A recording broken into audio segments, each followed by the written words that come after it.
Assalamualaikum warahmatullahi wabarakatuh. Selamat pagi.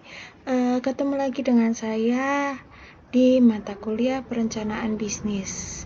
Kemarin kita sudah bahas tentang apa itu bisnis, apa itu perencanaan. Nah, kita simpulkan bahwa rencana bisnis merupakan dokumen tertulis yang menjelaskan rencana perusahaan untuk memanfaatkan peluang usaha.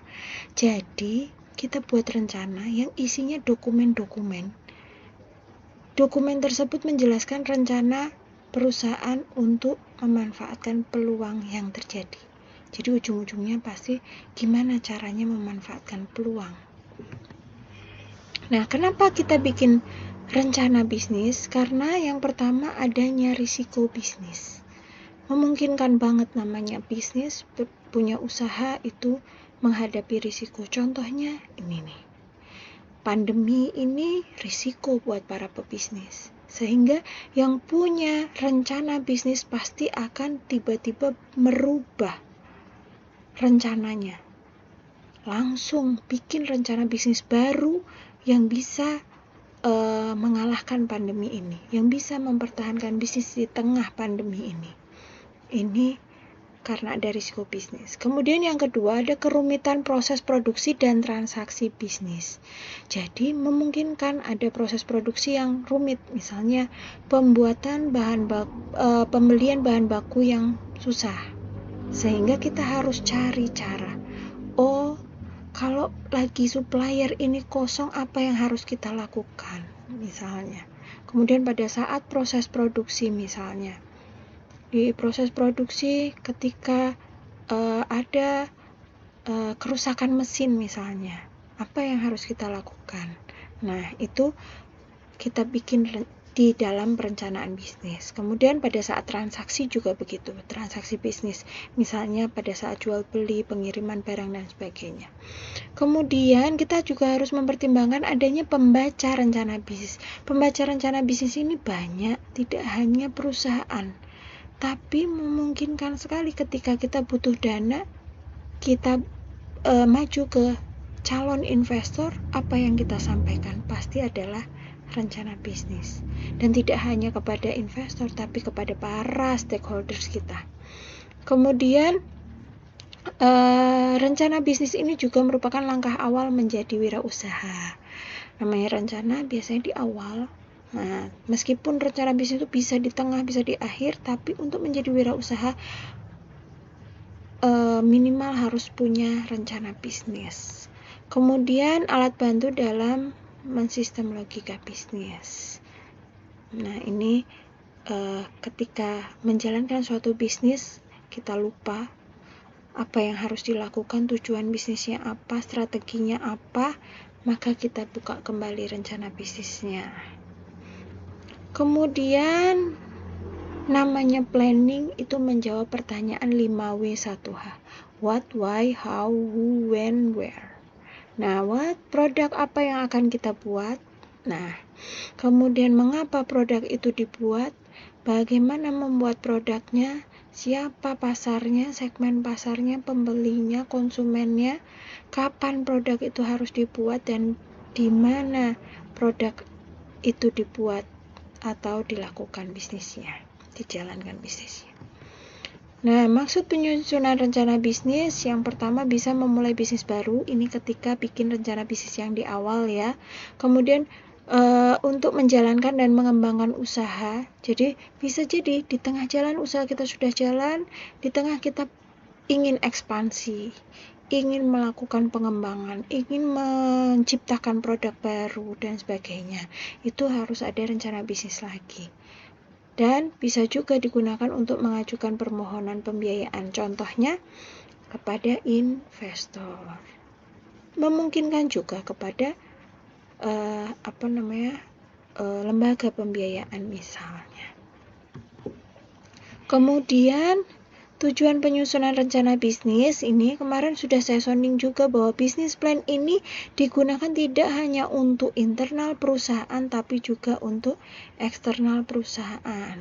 Internal perusahaan contohnya sebagai roadmap tadi ya. Ketika di tengah jalan kita lupa strategi yang harus dilakukan, buka lagi rencana bisnisnya. Kemudian untuk pihak eksternal perusahaan misalnya tadi loan proposal pinjaman atau ke investor misalnya. Kemudian rencana bisnis bagi internal perusahaan ini tadi ya, panduan bagi seluruh sumber daya manusia yang terlibat dalam rencana, kemudian panduan roadmap, patokan. Nah, investor bisa, kreditur bisa yang untuk eksternal. Ini kedudukan bisnis plan dalam manajemen strategi. Ternyata penting banget kita bikin bisnis plan. Ini nanti bisa kalian baca. Kemudian pendukung rencana bisnis bisa dengan adanya perencanaan, adanya peluang usaha. Tiba-tiba ada nih lagi booming sekarang, lagi tren tanaman. Nah, tanaman tuh lagi booming. Ibu-ibu, emak-emak semua lagi ngomongin macam-macam tanaman. Peluang baru, peluang bisnis. Bikin apa? Oh, saya mau bisnis tanaman yang kecil-kecil. Saya mau bisnis pot. Saya mau bisnis hidroponik dan seterusnya. Itu munculnya peluang. Kemudian keunggulan bersaing. Bagaimana bisnis kita ada di suatu industri bisa memenangkan suatu persaingan, competitive advantage. Menurut Michael Porter, untuk mencapai keunggulan bersaing ada 3. Yang pertama, low cost leadership, menciptakan harga yang lebih murah dibandingkan pesaing, low cost leadership dengan cara menekan biaya. Kemudian yang kedua adalah diferensiasi, harus beda. Dan yang ketiga adalah fokus, tahu apa keinginan pelanggan atau segmen pasar yang kita bidik. Kemudian operasionalisasi rencana bisnis, bagaimana menjalankan rencana bisnisnya. Nah, rencana bisnis yang baik sebenarnya nggak ada itu rencana bisnis yang baik, tapi yang sesuai dengan bisnis kita. Namanya manajemen adalah seni, rencana bisnis juga begitu. Tidak berarti rencana bisnis perusahaan itu perusahaan A kemudian diterapkan di perusahaan B bisa, belum tentu. Nah, ini rencana bisnis yang baik adalah singkat dan padat, kemudian terorganisir, rapi, dengan penampilan menarik, singkat dan padat ya, nggak perlu berbelit-belit. Kalau memang mau menjelaskan segmen pasar, langsung segmen pasarnya ini, nggak perlu melebar. Masyarakat Indonesia sekian, maka begini dan seterusnya, enggak usah. Sehingga lebih mudah dibaca ketika singkat, padat. Kemudian terorganisir rapi dan penampilan menarik, terstruktur.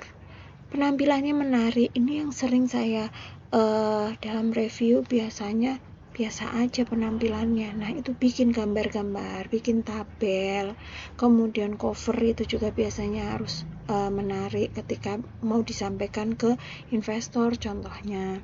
Kemudian rencana yang menjanjikan, tapi jangan janji palsu ya. Nah, ini karena rencana yang menjanjikan.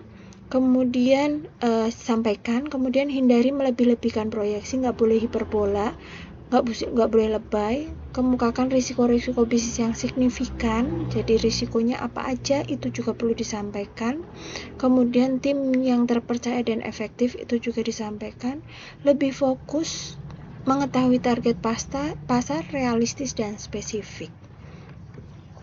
Hal yang mendasar yang harus kita lihat pada saat bikin rencana bisnis, awali dengan ide bisnis. Nah, ide bisnis sebagai jawabannya, sebagai solusi. Kemarin ya, Bu Tejo udah pernah bilang juga kan, bahwa ide bisnis kita harus solusi dari masalah segmen pasar yang kita bidik. Anda adalah orang yang tepat, cara menghasilkan keuntungan, siapa pembeli produk Anda, dan dana untuk memulai bisnis. Itu yang harus kita siapkan. Itu saja dari saya untuk materi pada hari ini. Saya tutup. Wassalamualaikum warahmatullahi wabarakatuh.